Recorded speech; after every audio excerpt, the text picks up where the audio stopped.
Good evening, everyone. Welcome to the first Haileybury School of Mines guest lecture. This is a lecture series whose purpose is to provide a forum for distinguished members of the mining industry to share their experiences with their colleagues around the world. I am Jim Kendall, the program coordinator of the Haileybury School of Mines, which is part of Northern College in Ontario, Canada. It is my pleasure to be your host this evening. I would like to introduce your guest lecturer this evening, Paul Tucker, who is the Manager of Engineering at Bantrell in Toronto, Ontario.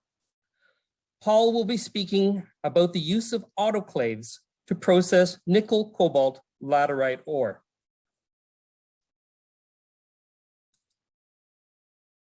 Paul's lecture this evening will be in two parts, with a question and answer session after each part. Please use the Q&A button on your Zoom toolbar to submit questions by text. I will read your question and Paul will answer. Please only submit questions during the two Q&A sessions. The live audience here in Haileybury, Ontario, can submit questions by simply raising your hand. Please note that this guest lecture will be recorded and posted on YouTube. There will be a link to the YouTube recording on the Northern College website. I ask that you please ask questions and conduct yourselves in a polite manner. Impolite behavior will result in suspension of access to the lecture. Paul Tucker graduated from the University of Waterloo in mechanical engineering. Paul started his career at Simon Carves, working on coal preparation in Canada and South Africa. He then worked for Kilbourne and Kavanagh Davy on autoclaves in Western Australia to process nickel-cobalt ore. He then worked for Anaconda Nickel as a debottlenecking engineer. He worked for Sherritt as a manager at the Moa nickel operation. Paul then joined Fluor to commission two autoclaves at the Long Harbour operation. He is now the manager of engineering at Bantrell. Paul, thank you for sharing your experience with us. Please begin your lecture. Thank you for the kind introduction, Jim, and I'm very pleased to be here in Haileybury, very famous school, and I wanted to get the message across about this Canadian technology that we should be very proud of. Tonight I'm going to talk about, in two sections, as we said, the first will be talking about autoclave technology in general. Excuse me, autoclave technology in general, and then the second part will be specific examples of the application of the technology for high pressure acid leaching for nickel and cobalt lateritic ores. So we'll start off, as we do with all our meetings, with a safety moment.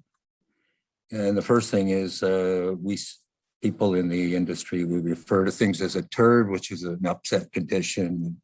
The operators coin this one as totally unexpected rapid depressurization, more technically is a breach when you lose pressure. And this is the aftermath of if you have an uncontrolled release of acid and slurry at about 45 bar pressure and about 250 degrees C in temperature. So it's a very serious event when this happens. This was an event that happened in Murrin in Australia. And you see the autoclave feed line got blown right off. And some 100 feet in the air, when it came back to the ground, it looked like that. And that was the point of failure. Titanium, it fails like that as opposed to a steel failure. And then I like to put this one on. I call it the absolute shocker of the week. And this is a barometric condenser running on a blast spool here to equalize pressure. But I had to look at this and see this. This is a stainless steel pressure vessel with a carbon steel welded onto it, which is against code. We have a nuclear device there with only about 3 or 4 bolts holding it onto. It's got a come along attached to a handrail for support. And to make things even worse, there's conveyor belting that is forming a trip hazard. So we got four violations in one photograph. So the objective of this session tonight, after the safety moment, we'll talk about pressure oxidation. Part 2, we'll talk about pressure acid leach, high pressure acid leach, HPAL, and part 3 will be pressure oxidative. Okay, I apologize, I was not sharing my screen. Sorry for that. So I'll just quickly go through these, the depressurization and the damage that was done from that. This was a titanium line. These are the Gale positive displacement feed pumps. That's the point of failure. This is the barometric condenser with four safety violations. And this is the objective of the thing. So we've covered safety moment. So part 1, 2, 3, and 4, there'll be, we'll talk about pressure oxidation, HPAL, pressure oxidative leach. And we'll do part 4 as a case study for a POX hub treating refractory sulfide concentrates. So part 1, pressure oxidation. This is what, okay, I'd like to apologize for where we got with this. I'll just backtrack a bit. I can't go back, we'll run out of time. So where we got to was this sulfur bad actor in its species of arsenic, mostly. There's different sulfides that cause this. But it's a problem that if you're going to try to cyanide, you need a solution. And the solution that come up with a few years ago, about 40 years ago, was to add oxygen under pressure. Cyanide likes oxygen, but sulfide likes it even bigger, bigger heart, because sulfide and oxygen love each other. And there's your wingman is cyanide. He wants gold. Sulfur's with the gold already, so the oxygen comes along, picks up the sulfur, and now cyanide moves in for the kill. So now you got your gold. And that's all the autoclave actually does. And there's different ways to oxidize sulfides. Time. So oxide deposits are naturally oxidized, and the sulfide is already over time converted to SO4. There's roasting, which is very quickly, but unfortunately it converts the sulfur to SO2, which isn't the best for the environment, although there are technologies to clean that up. Biox is a technology that came out of South Africa about the same time as POX, and it does exactly the same thing, almost. Converts sulfides to sulfates, except it happens very slowly. And with POX autoclaves, it happens very quickly.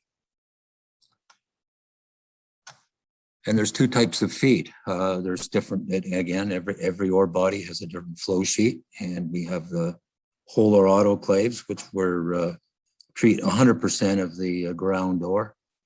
And they tend to be low in sulfur, relatively low in sulfur, though it needs additional steam to get the process to the kinetics to continue. So there's heat recovery circuit in that. So it's a more complex process. And then the more simple POX is the flotation concentrate, which just takes the advantages of the sulfide in the ore to float a concentrate, and then just run that concentrate. It concentrates the gold and the sulfur so that you've got plenty of sulfur to run the autoclave autothermally. Flotation column autoclaves tend to run down in the 210 degrees. And the whole ore autoclaves tend to be in the 225, and there's a few at 230 now. The pressure range is 20 to 25 bar on saturated steam pressure, and we run with an oxygen overpressure of about 700 kPa. So the whole ore POX is the heat recovery required using multi-stage flask vessels and interconnected direct contact slurry heaters.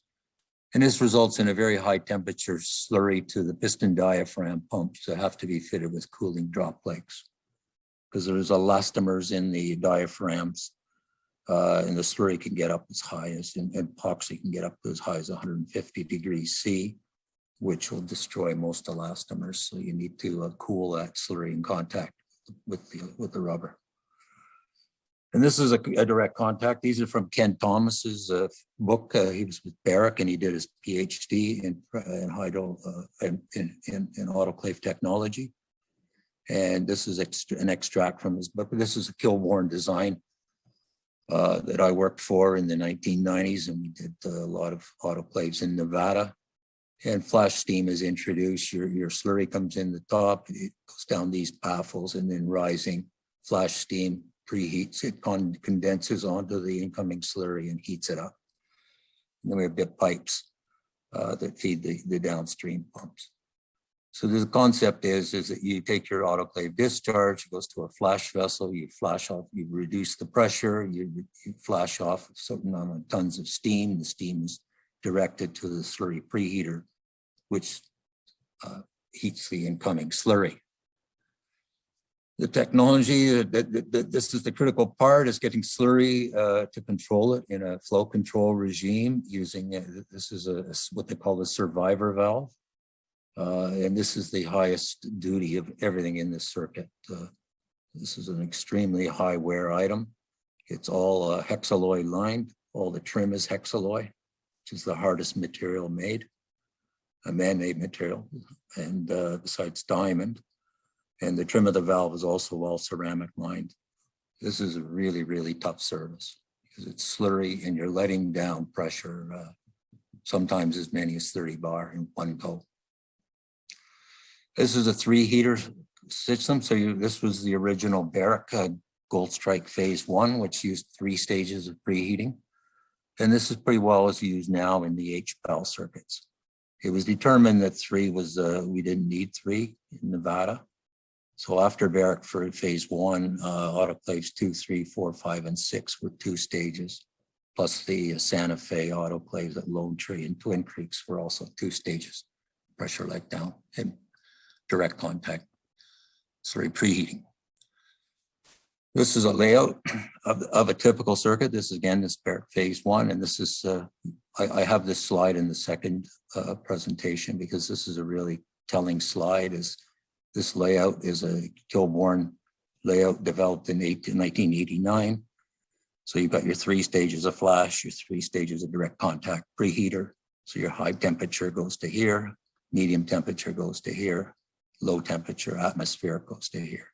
So your last stage is your high temp heater, which feeds your GEHO feed pumps, which feeds the autoclave. The discharge reports to here.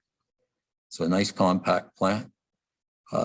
This technology was originally patented by Sherritt, but when Kilbourne and Barrick worked together, we thought that the heat recovery and the slurry cooling was enough of a change to warrant a new U.S. patent, which was granted for the process. So no royalties. Barrick didn't want to pay royalties to Sherritt, and they obtained their own patent. So type 2 is the flotation concentrate box, and I'm going to talk a little bit more about this. I'll just very briefly say there's enough, I said earlier, that there's enough sulfur content. Sulfur has about 4,000 BTUs a pound. There's a lot of calorific value in it. It's as high as lignite. So when you burn sulfur to make acid, or when what you're doing in the autoclave, because you've concentrated the sulfur in the float con, the autoclave runs autothermally, and in fact, you have to put water in to control the kinetics, or it'll overheat. The ambient, you're pumping at ambient temperature, so the piston diaphragms don't require cooling drop legs, which cheapens that quite a bit. The downside is you must consider the recovery lost in the flotation circuit. So a whole ore autoclave, obviously 100% of the ore goes into the autoclave.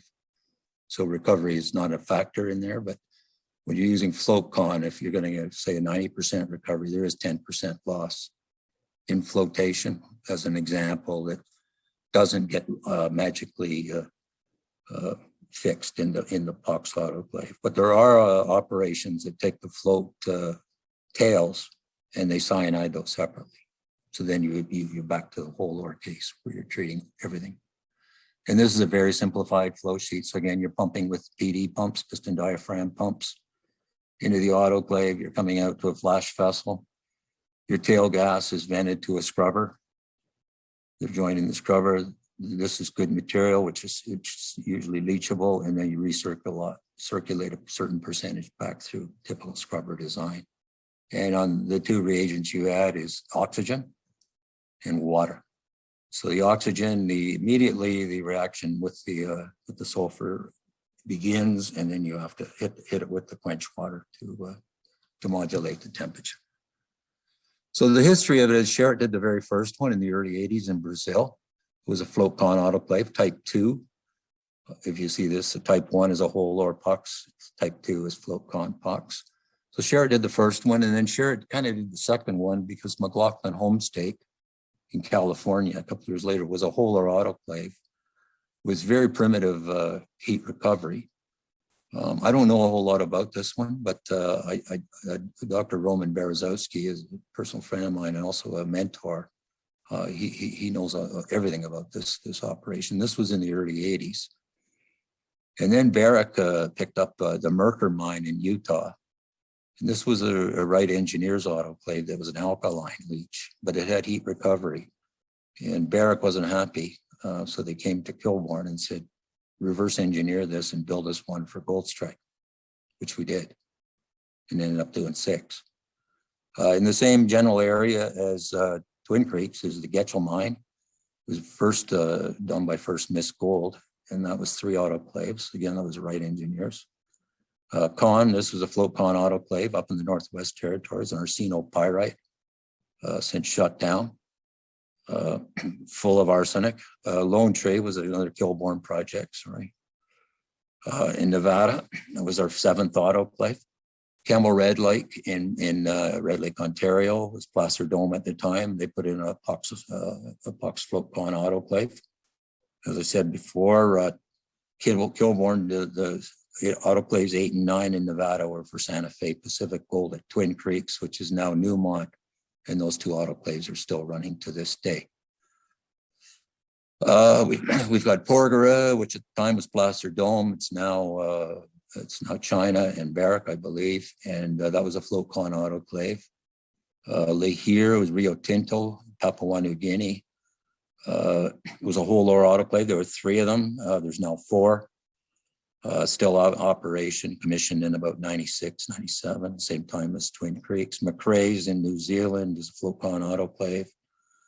And then the Russians, they got the idea of having, rather than having an autoclave at each plant with a refractory ore, they just take the sulfide ore and they float and they send all the float con to a hub. And they have 2 of them now in Russia. There's one at Metalox-Immersk, and there's another one at Petropavlovsk. And these are very successful. And again, they only take in refractory ore. All the free milling ore is processed at the mine itself that it comes from. They only export the float con that's refractory. Agnico Eagle in Finland have a float con autoclave. Pueblo Viejo is probably the most famous one right now. Is in the Dominican Republic. It's an enormous operation with 4 large autoclaves that are I think 800 and some tons each. Petropavlovsk that I mentioned. Anagold, Alacer Gold in Turkey has a whole ore autoclave. It's been commissioned about 5 years ago. And the one that I've been working on most recently is Mansour Massara for Ma'aden in the Kingdom of Saudi Arabia, which is a float con autoclave. The technologies that allowed this was probably the biggest breakthrough, was the piston diaphragm pumps. When we first started Barrick, these things were in its infancy and they weren't really used for this purpose. And we worked a lot with Barrick, with Piho to develop the drop leg system. At the time, they were all duplex pumps. This is a more modern pump, which everyone's using now, which is what they call a triplex pump. And you're basically getting a pulsion stroke, 3 pulsion strokes per revolution. So every every 60 degrees, you're getting a valve open and every 60 degrees close. And this is another view of it. Pulsation dampeners is essential with these things. Large motor, you're pumping. You're making 45 bar. That's it's 450 meters of water column. It's well up the CN tower, about 3/4 of the way up the CN tower. So it gives you an idea. These are old. This is Cuba, but this is the old-fashioned duplex pumps that I'm more used to, that give you a pulsion stroke every 90 degrees or 180 if you want to do the full stroke. This is an autoclave, and basically another technology is the seals. When this is Cuba, when I was built in the 50s, these seals didn't exist. The elastomers that you require at this pressure and temperature, they just didn't exist. Now they do. So we're using horizontal autoclaves with agitators, and that's pretty well the standard for everything now. Seals is critical. If you don't have a seal, you don't have got to keep the pressure on the inside. Doesn't work so well when the pressure gets out. So these seals, we have like 3 lines of defense. So we have a barrier fluid there. Those are double mechanical seals. The seal faces are there, right? So we have a barrier fluid. We have cooling that cools the bearing. We also take the barrier fluid and cool it. And then we have this orange, which is an inboard flush that positively flushes all water out of the seal. So we try to keep it clean. This is the pressure side. This is the atmospheric side. So we've come a long way with seals. Agitators. For dissolving oxygen, you need a Rushton turbine. And a Rushton turbine usually have six impellers on it. And that rotates, and then you get the high shear action that dissolves the oxygen in the pulp. You're looking for oxygen efficiencies well over 75%, because oxygen is an expensive reagent to buy. And you don't want to be sending it up the tail gas vent where it's lost. Again, seals, this is a typical seal arrangement. So you can see there's your barrier fluid in and out, and there's your inboard flush line right there. This is a lift and swivel. You spend more time on these things than anything else on an autoclave, and the letdown valve. This is another technology, these severe service isolation valves. A typical valve like that in 12-inch diameter 20 years ago was $300,000. So they're not small investments for one valve. It has a life, depending on the service of it, can only open sometimes 7 or 8 times and it's done. And when you're talking about a valve that's $300,000, it's a major expense to keep the valves running on these things. It's all mechanical. The process is very robust. It's the mechanical engineering challenges that we have to overcome, which we have. To go back to 1996, this was the Twin Creeks autoclave, the first one that was delivered. A massive transporter that was sent. The SMPTs that Mammoet have now developed, they weren't invented yet, so they built a great big frame to move the autoclave from Salt Lake City to Winnemucca, Nevada. It's quite a ways. You'd see the trucks, they had 3 pushing, 1 pulling. And when they went over the passes, they had sometimes 5 trucks pushing. This is the Pueblo Viejo autoclave delivery. This is Mammoet now. Now they've invented these, they're self-propelled mobile transit, SPMTs they're called, developed by the Dutch in Holland. This is another for Barrick in Pueblo Viejo. These autoclaves, I believe, were 880 tons each shipping weight.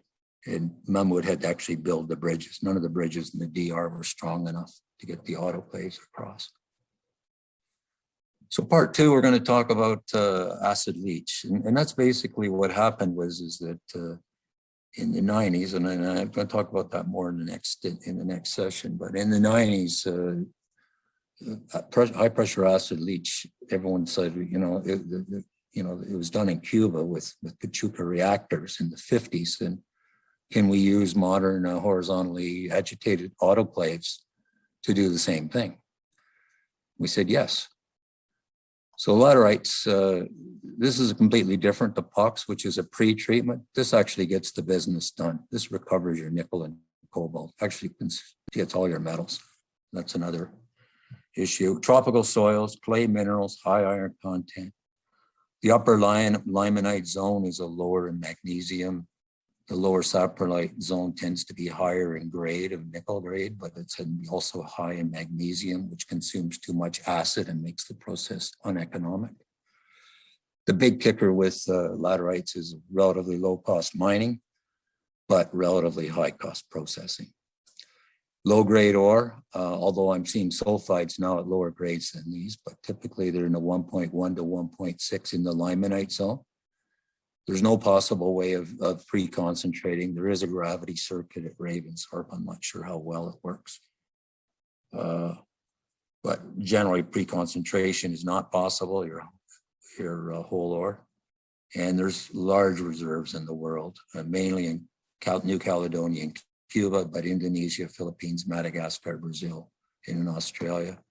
Very interesting to note, even though we developed the technology here and we had 5 pilot plants at one time in Canada that were testing all these ores, right now our laterite reserves are 0 proven, 0 indicated, 0 inferred. So we're having an influence on the world in this nickel business that we don't have. So laterite mining, I'm not a mining engineer, but I think I could run that mine. That's as cheap as you can get. You get a digger and a truck, and that's your mining done. Of course, that's dry. It's not in Cuba when it's raining. You don't want to see this stuff when it gets wet. So the laterite process, the first one, and I'll talk about it in the next thing, but nickel wasn't always a battery material. It was actually a war material. It was used for armor. Make steel and armor and ships a lot thinner and lighter if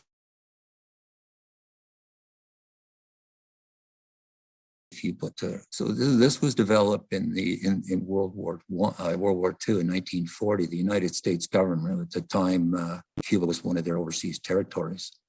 They developed the Caron process, which is an ammonia leach, which is a really horrific process. It incorporates rotary kiln dryers to dry the ore, grinding, and then reduction roast using CO from the fuel of the dryers to use for the reductant, and then you cool the calcine, leach in ammonia.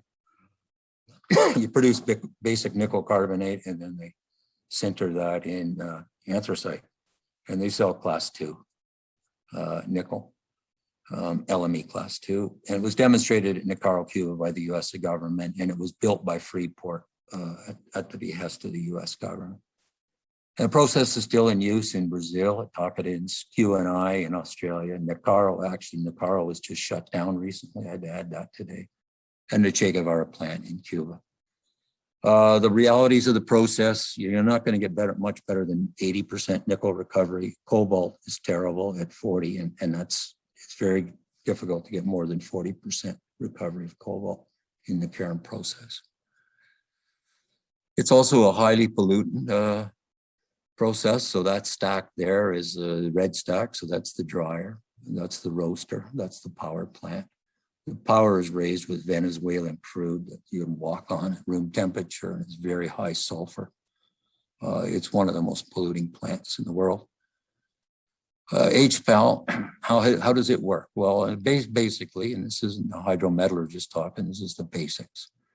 It puts all metals to sulfates, copper, iron, everything, zinc. But the magic is the iron converts to hematite, which releases a hydrogen ion, and aluminum goes to alunite, which releases. So that's how it makes the process work, is that at 250 degrees, you can regenerate some of your acid. That won't work at atmosphere, then you lose all of your acid. So your acid consumptions get quite high. The pressure is 42 to 60 bar. And the reason this is this retention time. There's a phenomenon in New Caledonia. New Caledonia laterites, they leach in 30 minutes. I mean, Australia were 90 minutes to 2 hours. Cuba is about 90 minutes. New Caledonia, 30 minutes. It's incredible. The problem is it needs 270 degrees and 60 bar, and that's quite a challenge. Full heat recovery is required because it's a non-autothermal process. So live steam is required. Nickel recoveries are great, though. No problem getting 94, 92 every day of the week, provided you keep your excess acid up on the discharge. Some of the things that when I started on autoclaves, there was only 12 grades of titanium. This list goes, I think, to tie grade 29, and I think we're up to tie grade 36 now. So a lot of this technology was developed along with the materials, especially when we get into those Australian autoclaves. And the other one is explosion cladding. This comes out of the space program, because you can't weld titanium to steel. they're similar metals, but someone come up with the idea that if you put a clatter plate on a backer plate, put some ammonium nitrate and fuel oil on it and detonate it, you could cause an explosion, and you would actually explode the titanium onto the carbon steel, and it penetrates. If you look at a micrograph of it, you can see the penetration of the titanium into the steel. The problem is you need low ductility steel, titanium. So grade 1, grade 11, grade 17, those are all your low yield stress. You need that. If you don't have low yield stress, you won't get a good bond. Learn the hard way, that one. So believe it, if you get any mill certs that are above those, just reject it and get another plate. These high pressure acid leach uses a different kind of agitator. It uses a pit spread because you're not trying to dissolve any oxygen. You're trying to just blend the acid in the ore together, the slurry. So there's the HPAL that was first one is in Cuba in 1959. The next one with the ABC projects, which we'll talk about later, Anaconda, Bulong and Cawse, were all done at the same time in WA, first ever to use horizontal autoclaves. Inco Valley, they were called Inco in those days. They were wanting to see what these guys did, and they were very reluctant. They had a 270-degree leach, which was technically very challenging. Then after that, the process kind of got took up. Philippines, and Sumitomo put 2 plants in the Philippines. Ravensthorpe built one for BHP, which is now somebody else. Ramu built one in New Caledonia. Sheridan building the big one with Sumitomo and Chorus in Madagascar, still going. Gordus Nickel, which is a copy of Bulong, is in Turkey, and there's a new complex just opened in Indonesia. Those are the ones that I know of that right now. We're talking about the laterites of Cuba. That little red dot is the best I could get on the internet. The little red dot is Moa, which is where all the nickel mines of Cuba are located in the province of Holguin. And this is the flow sheet from 1958. 4-stage Pachuca reactors. The heat recovery was an indirect heat exchanger, which was a fantastic idea at the time, but tough service with slurry. And that steam was used for liquor preheating, and the atmospheric was just used for the preheating of the slurry. So the PD pumps are pumping relatively cool at about 60, not much more than 65 degrees. And then most of the steam is added in the last stage preheater that goes just before the Pachucas, plus live steam into the Pachucas for the agitation, and then balance lines in above all in circulation. And that was the only plant in the world from 1958 until about 2000. So 42 years went by before someone said, let's try this again with the newer technology. So that's the original plant. It doesn't look anything like that now. It's a very old photograph. But again, so secretive that pictures of Moa nickel are very hard to come by. I got this one from the Northern Miner, and this was the expansion. So this was kind of hurting that, you're using 58 technology in 2006, putting in new Pachucas, which I'll try not to give my opinion of that. That was the expansion. This is Bulong nickel, beautiful plant with the, keep in mind the high temperature heater, 4-stage pressure letdown, 4-stage temperature preheat. The last stage tall, we want 7 meters static head to the piston diaphragm pumps. They work a lot better with a higher static. That's why that one is always taller. That's a Kilbourne. And when you see one preheater higher than the others, you know that Kilbourne's design. The autoclave sideways, the PD pumps out front. So the pressure oxidative leach is for use in copper, zinc, molybdenum, and more recently, pentlandite concentrates in Newfoundland from the Voisey's Bay underground mine. So in copper, Kansashi, Freeport, Arizona, zinc, Hud Bay Mining, Kid Creek, Kazakh Miss, molybdenum, Toromocho, Peru, and then the nickel, copper, cobalt concentrates at Long Harbor, Newfoundland. So this was one of the last jobs I did was just for floor. These are, because it's a pressure oxidative leach, it's a lower temperature and a lower pressure. And you can go by with a thin wall autoclave. And if you know anything about pressure vessel code, you'll know that if you can keep the wall thickness below 1.5 inches or 38 millimeters, you don't have to do post-weld heat treatment. So that's why you can lift it with a crane. This was only 142 ton autoclave, but only 165 degrees with external stiffeners. So it was kind of a novel design of keeping the weight down, keeping the cost down by putting external stiffeners and taking advantage of the thin wall.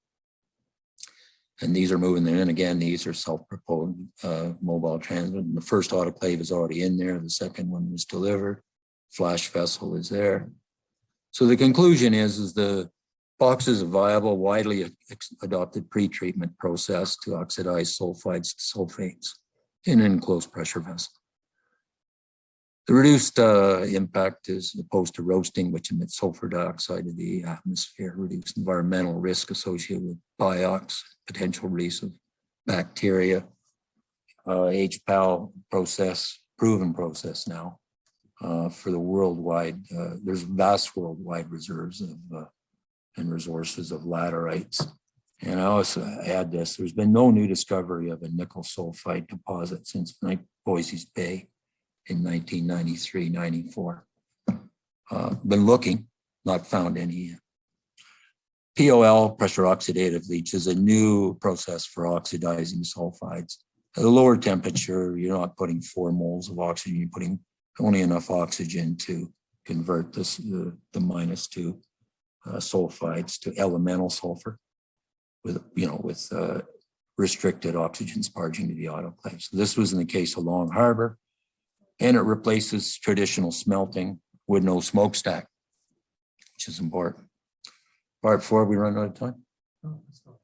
Okay, I always like to compare this with because there are different, I said roasting, biox and all that, but we put some science to it. And, just so the epithermal gold deposits is kind of these deposits are always tend to be hosted around epithermals.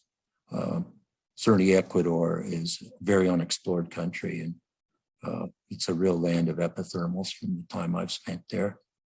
It's remnants from earlier volcanic activity that found near the surface. Major source of gold, 12% of the annual production is from epithermals. The gold deportment tends to be hosted in sulfides, susceptible to erosion, heat bleaching, most commonly used and all that.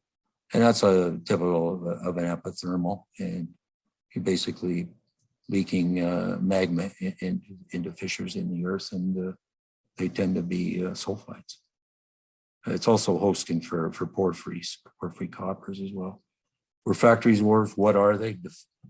Arsenopyrite and pyrite are the most common too, and there you can see a gold that's encapsulated in a sulfide. So the cyanide has no chance of dissolving that gold until you get rid of all that sulfide around it. And we need these pre-treatments, roasting, biox, pressure ox. For roasting, what we said before, the bad stuff is this SO2. And if you're burning arsenic, now you're making arsenic trioxide, which freezes at 55 degrees C and precipitates back, and then is highly dissolvable in water. So I think this time has come to an end for roasters, although there's a few of them around. There's biox that uses the biox. And the downside is it does make an amorphous ferrous arsenic, but it's not stable. And that's always been the downside of biox is the arsenic. Whereas the pressure oxidation, the arsenic is converted to ferric arsenate, which is scorelate, which is a very stable, and it won't dissolve in water, which is very important. So it uses, we've said this before, low residence time, high temperature, complete sulfide breakdown, full gold liberation, and high gold recovery.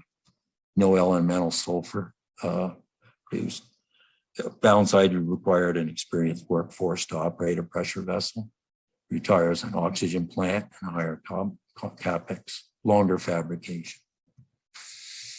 And then the other downside is we do make basic, not all ores, but some of them do make basic iron sulfates, and we do have to do what we call an acid conditioning or an acid cure, which is basically a retention time that allows the ferric to convert to ferrous and use less lime.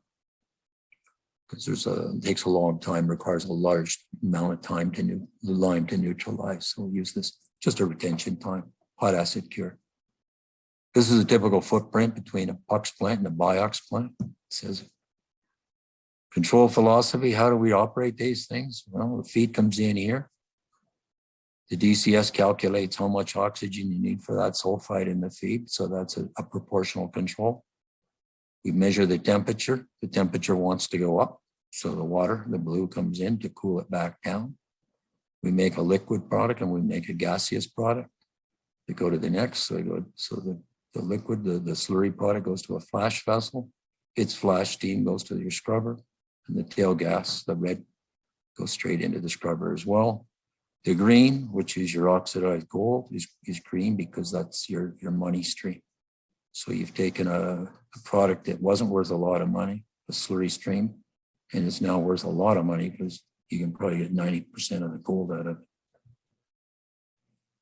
Where in the world are we doing this? Well, unfortunately, this map, poor little New Zealand didn't get a place on, so it's just a dot in the ocean, but the McRae's. But these are the most famous BIOX are in Australia and in Ghana at the Shawnee Goldfields. We got Harbor Lights, and then there's one here that I didn't put on, and that's Fosterville, which is Sprott, whatever they're called, Kirkland Lake Gold. That's probably one of the most profitable gold mines in the world, and it's using BIOX. We got Porgera, it's operating on Petropavlovsk, Kitla in Finland. Susdale is in Kazakhstan. It's a cold weather BIOX. It's the first and only in the world cold weather. There's Mansoura Massara, which is under construction in Saudi Arabia, the original Salvento, and the two Canadian Red Lake and the Caron. Those are just not all of them, but those are some of them. These are potential sites. And basically, the arsenic starts here in about Turkey, goes into Armenia, runs all through Kazakhstan, and it goes up into Siberia, Sukhoi Log, and then it continues over into Alaska and down into BC, Valley of Kings. These are all arsenopyrites, all requiring autoclaving.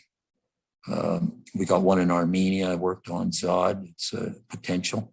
Olympias in Greece. They don't want any mining there at all. So the Flocon they do ship it to Kazakhstan for BIOX treatment. In South America, Barrick has the Fruta del Norte, Lagunas Norte in Peru, which they've just sold. They've divested, and Fruta del Norte in Ecuador is a refractory gold, but it's they've elected to just sell a Flocon and use a different processing route to recover the gold. And they do use a hydromet process, which is responsible handling of the arsenic. So just on this, as the capex is just very quickly that your cap for a Flocon autoclave is going to be about 50 to 200 million. But that includes all your CIL, your cyanide destruction, dilution and gold recovery reagents. So if you have a mill that has flotation to add on a PUX circuit and gold route is in that cost. The OPEX is quite high, and it's mostly lime and oxygen are your two big consumers of operating costs. Takeaway points. Pressure oxidation works every time. BIOX from roasting is depending on the ores. Again, fast connection, high gold recovery, fixes the arsenic, is stable scoria, proven mature technology, small footprint, and potential for modularization and relocation. Of course, your mine closure costs are reduced. So my acknowledgements, I've mentioned Dr. Ken Thomas, Fox, John Good was my boss and mentor, Kevin Fraser, Rod Clary. These guys are all legends in the business and are a lot more well-known than I am. And there are some of the references, Northern Miner, Ken's book, if anyone can get your hands on it. And this is the questions and answers, and I don't know how we are for time. I again apologize for the for the non-starts and the repeats. And but go ahead if there's a few. I think we have about 10 minutes on us. So we have 3 questions so far, and I encourage anyone in the audience to press the Q&A button and please type in a question with text. I'll then read your question and then Paul can answer. Okay, so I'm just going to read the questions and then Paul will answer. First question we have is, what is the pioneer flotation plant capacity in Petropavlovsk?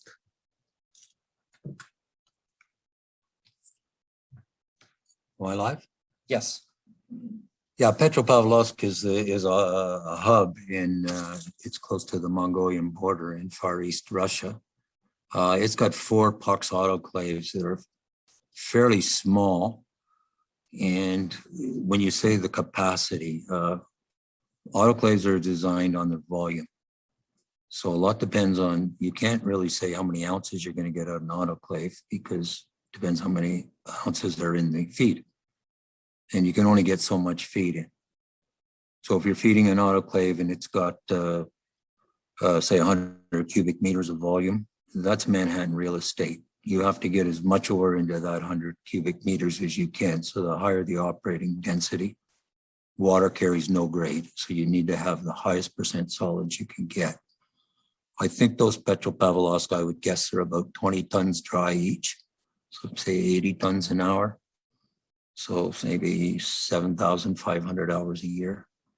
And depending on what the grade is and what the percent solids is, you can calculate how much the head grade of gold would be, and they're probably going to get at least 90% recovery. But it's an interesting question because we never really look at things like capacity. We do look at things like capacity, but it's not a benchmark. I hope that's the best I can do with that answer, although I do have quite a bit of information on Petropavlovsk. If you're interested, whoever the questions come from. That's the pioneer, yeah. The float plant capacity. Because there's the pioneer, it's only one of Petropavlovsk's mine. They've got several mines. And pioneer operation has its own gold room, but its float con gets shipped to the POX hub. Go ahead. Okay, and Tommaso is kind enough to ask 2 more questions. Thank you. So the second question is, does POX have higher capital expenses compared to other roasting alternatives?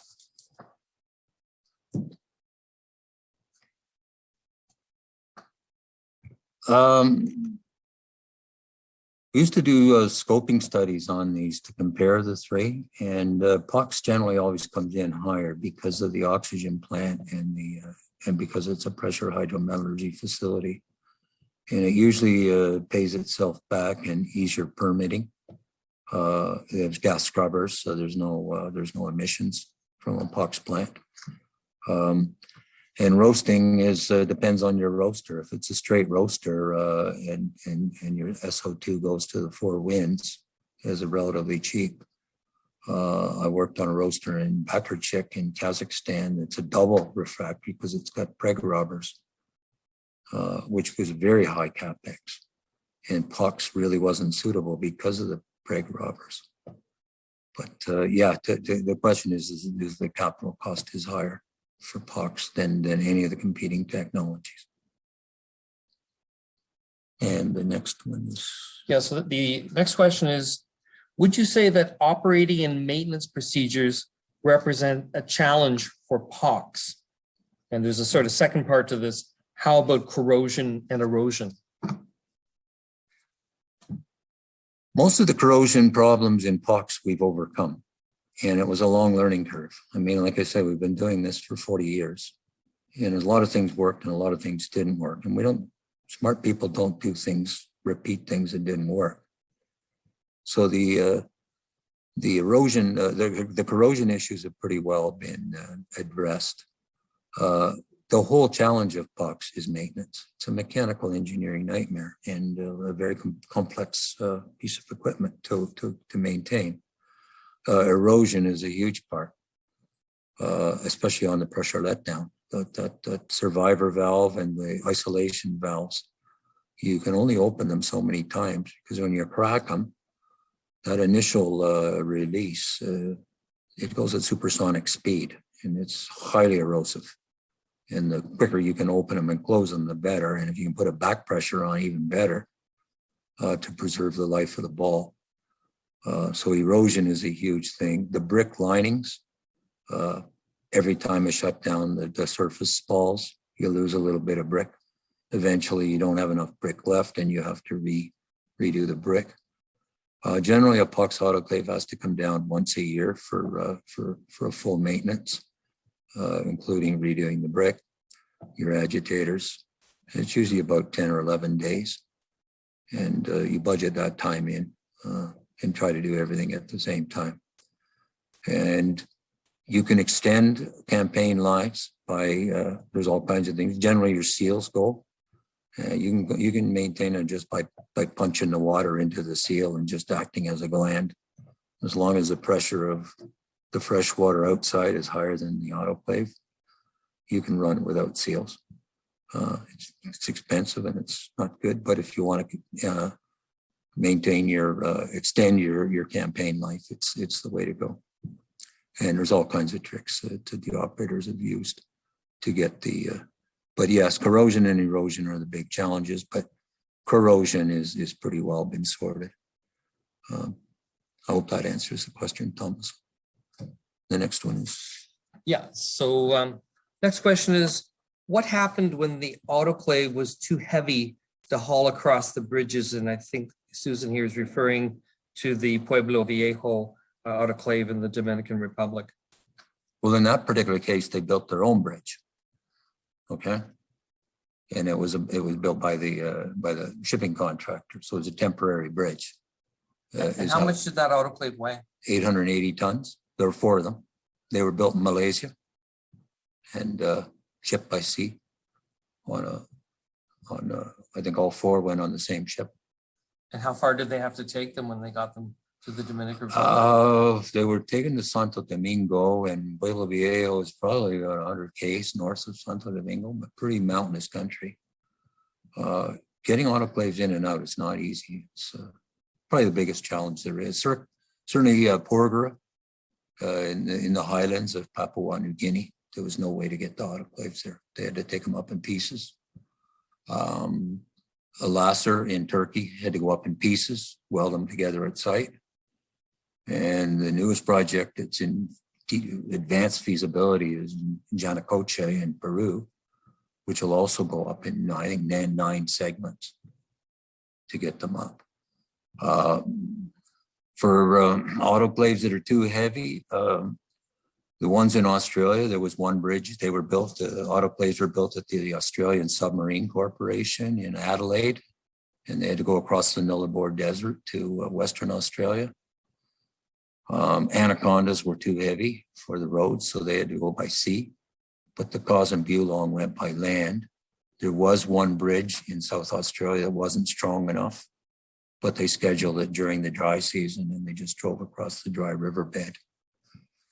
The Long Harbour autoclaves were built in Coffs Harbour, New South Wales, Australia, and they had to go to Brisbane by road to get on a heavy ship to go to Newfoundland.